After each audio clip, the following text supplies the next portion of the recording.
Ibu, saudara sekalian yang dikasihi oleh Tuhan, selamat pagi, selamat beribadah kepada Tuhan. Pada minggu pagi hari ini, kita akan belajar firman Tuhan. Saya mau mengajak kita semua untuk berdoa terlebih dahulu. Mari kita berdoa. Bapa di surga, Bapa yang baik, Bapa yang penuh kasih, kami mengucap syukur kalau kami masih boleh ibadah pada hari ini, mengingat hari ini adalah hari Sabat-Mu ya Tuhan. Dan sebentar kami akan belajar firman Tuhan, berkati kami dengan hikmat pikiran yang daripada Tuhan untuk mengerti, memahami kebenaran firman Tuhan ini, sehingga kami boleh simpan dalam hati kami dan kami terapkan dalam hidup ini. Berkati urapi pakai kami ya Tuhan dengan hikmat-Mu. Kami mau mengucap syukur untuk semua yang Tuhan berikan, dan waktu pemberitaan firman Tuhan ini kami serahkan ke dalam tangan kasih-Mu. Di dalam nama Yesus Kristus kami berdoa. Amin. Saya mau mengajak Bapak Ibu saudara sekalian membaca ayat Alkitab di dalam firman Tuhan Yohanes pasal yang ke-21 ayat yang ke-15 sampai dengan ayat yang ke-19. Judul di atas, Gembalakanlah domba-dombaku. Sesudah sarapan, Yesus berkata kepada Simon Petrus, "Simon anak Yohanes, apakah engkau mengasihi aku lebih daripada mereka ini?" Jawab Petrus kepadanya, "Benar Tuhan, engkau tahu bahwa aku mengasihi engkau." Kata Yesus kepadanya, "Gembalakanlah domba-dombaku." Kata Yesus pula untuk kedua kalinya, "Simon anak Yohanes, apakah engkau mengasihi aku?" Jawab Petrus kepadanya, "Benar Tuhan, engkau tahu bahwa aku mengasihi engkau." Kata Yesus kepadanya, "Gembalakanlah domba-dombaku." Kata Yesus kepadanya untuk ketiga kalinya, "Simon anak Yohanes, apakah engkau mengasihi aku?" Maka sedih hati Petrus karena Yesus berkata untuk ketiga kalinya, "Apakah engkau mengasihi aku?" Dan ia berkata kepadanya, "Tuhan, engkau tahu segala sesuatu, engkau tahu bahwa aku mengasihi engkau." Kata Yesus kepadanya, "Gembalakanlah domba-dombaku. Aku berkata kepadamu, sesungguhnya ketika engkau masih muda, engkau mengikat pinggangmu sendiri dan engkau berjalan kemana saja kau kehendaki. Tetapi jika engkau sudah menjadi tua, engkau akan mengulurkan tanganmu dan orang lain akan mengikat engkau dan membawa engkau ke tempat yang tidak kau kehendaki." Dan hal itu dikatakannya untuk menyatakan bagaimana Petrus akan mati dan memuliakan Allah. Sesudah mengatakan demikian, ia berkata kepada Petrus, "Ikutlah aku." Bapak Ibu saudara sekalian yang dikasihi oleh Tuhan, saya akan memberikan satu tema pada pagi hari ini, yaitu kasih yang terbukti. Ketika kita membaca bagian firman Tuhan ini, Tuhan Yesus bertanya kepada Petrus, "Apakah engkau mengasihi aku?" Dan pertanyaan itu diulang sampai 3 kali. Apakah Petrus kurang mengasihi Yesus? Kalau kita melihat perjalanan Petrus selama mengiring Tuhan, Petrus telah membuktikan kasihnya. Yang pertama, kalau kita melihat di dalam Matius 16 ayat 16, saat di Kaisaria Filipi, Petrus mewakili murid-murid mengungkapkan pernyataan bersejarah bahwa Yesus itu adalah anak Allah yang hidup. Lukas 22 ayat 23, ketika perjamuan malam sebelum Yesus ditangkap, Petrus satu-satunya murid yang berikhtiar pada Yesus, "Tuhan, aku bersedia masuk penjara dan mati bersama-sama dengan Engkau."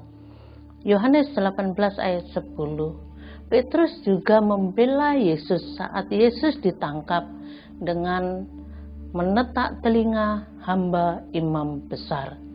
Dari perbuatan Petrus ini, bukankah sudah cukup bahwa Petrus membuktikan kasihnya kepada Yesus? Apa yang masih kurang dari penghayatan iman Petrus? Sampai Tuhan bertanya kepada Petrus, "Apakah engkau mengasihi aku?" sampai 3 kali. Bapak Ibu saudara sekalian yang dikasihi oleh Tuhan, apakah Tuhan Yesus masih sangsi akan pernyataan Petrus? Apakah kasih Petrus tidak dapat dibuktikan?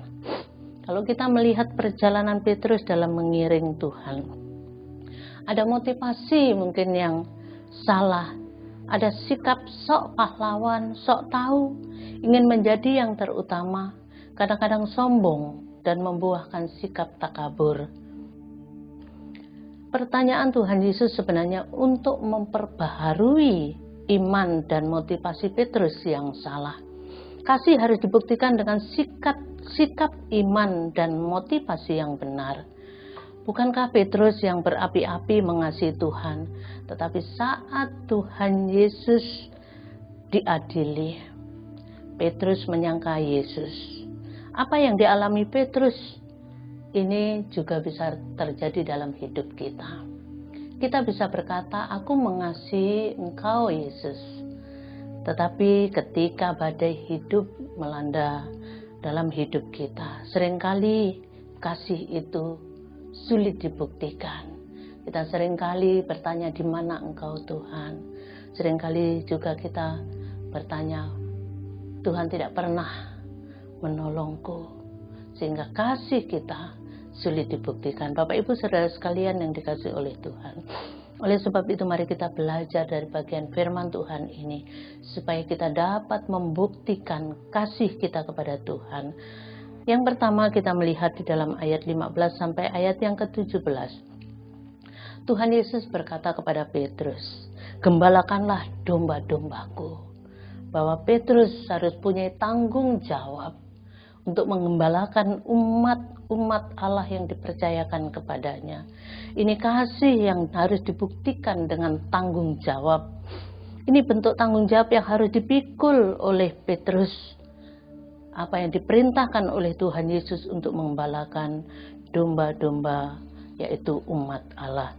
Bapak Ibu Saudara sekalian yang dikasihi oleh Tuhan, kita sebagai umat Tuhan juga dituntut untuk membuktikan kasih kita kepada Tuhan.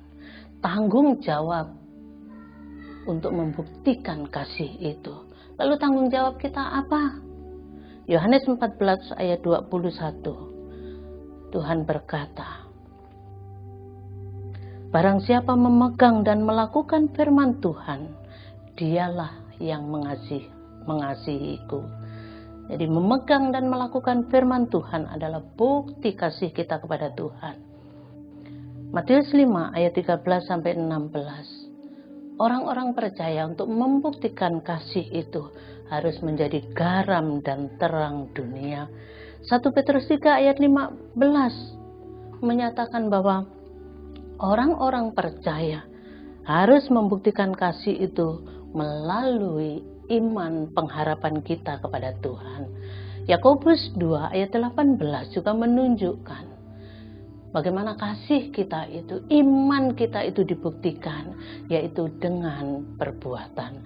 Bapak Ibu Saudara sekalian yang dikasihi oleh Tuhan, itulah bukti kasih kita kalau kita bisa melakukan kebenaran firman Tuhan. Yang kedua, kasih harus dibuktikan dengan kasih yang rela menanggung risiko. Ayat yang ke-18.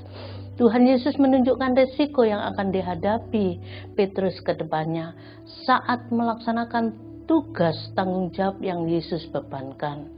Dikatakan di situ apa?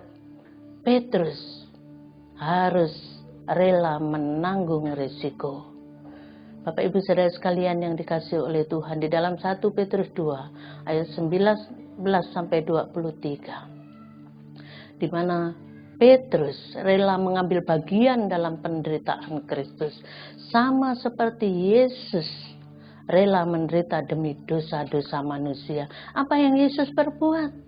Dia rela hidup di dalam ketaatan, rela hidup dalam kerendahan hati, rela berkorban, rela mengampuni, dan bahkan mati di atas kayu salib. Dia telah mengosongkan dirinya menjadi seorang hamba. Kemudian dia mati di salib demi dosa saya dan saudara. Bapak Ibu Saudara sekalian yang dikasihi oleh Tuhan, kita sebagai pengikut Kristus, relakah kita menanggung risiko saat orang tidak suka dengan ketaatan kita? Orang tidak suka ketika kita melakukan kebenaran. Itu harus dibuktikan di dalam kehidupan kita. Relakah kita menanggung risiko? Di dalam Matius 16 ayat 24 dikatakan, barang siapa mengikut aku, dia harus menyangka diri, pikul salib, dan ikut aku. Bapak Ibu Saudara sekalian yang dikasihi oleh Tuhan, kasih yang terbukti harus rela menanggung risiko. Yang ketiga, kasih dibuktikan dengan kesetiaan sampai akhir. Ayat yang ke-19. Tuhan Yesus menunjukkan bagaimana Petrus menghadapi kematiannya, dan kematiannya tetap memuliakan Allah. Kasih dibuktikan dengan tindakan nyata sampai akhir hidup. Banyak orang, aku mengasihi Tuhan di awal hidupnya. Banyak orang bersemangat, aku mengasihi Engkau Yesus, aku setia kepadamu di awal, tapi di akhir gagal. Tetapi yang dituntut oleh Tuhan Yesus, kita harus setia dari awal sampai akhir hidup kita.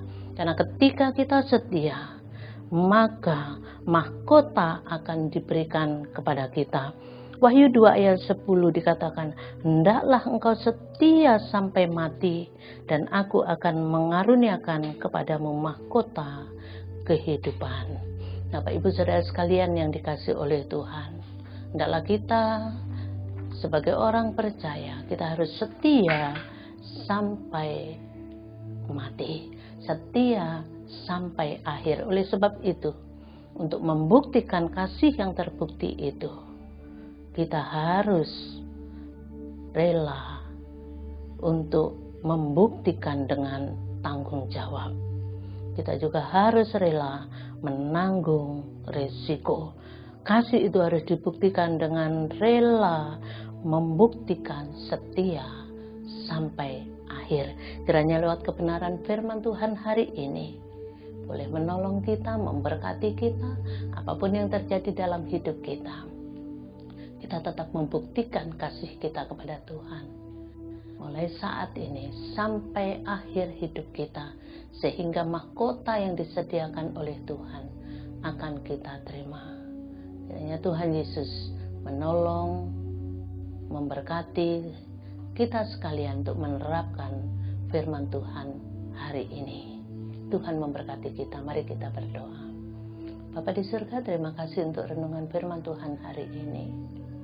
Hamba-Mu menyampaikan dengan penuh kesederhanaan, tetapi biarlah Roh Kudus Tuhan memberkati, menolong, memimpin, sehingga ya Tuhan, setiap anak-anak-Mu yang dengar firman Tuhan hari ini diberikan pencerahan-pencerahan, pemahaman-pemahaman yang luar biasa, sehingga setiap kami boleh mengerti, memegang firman Tuhan, menerapkan dalam hidup kami, sehingga kami boleh menjadi orang-orang yang sungguh-sungguh setia kepada Tuhan untuk membuktikan kasih kami kepadamu.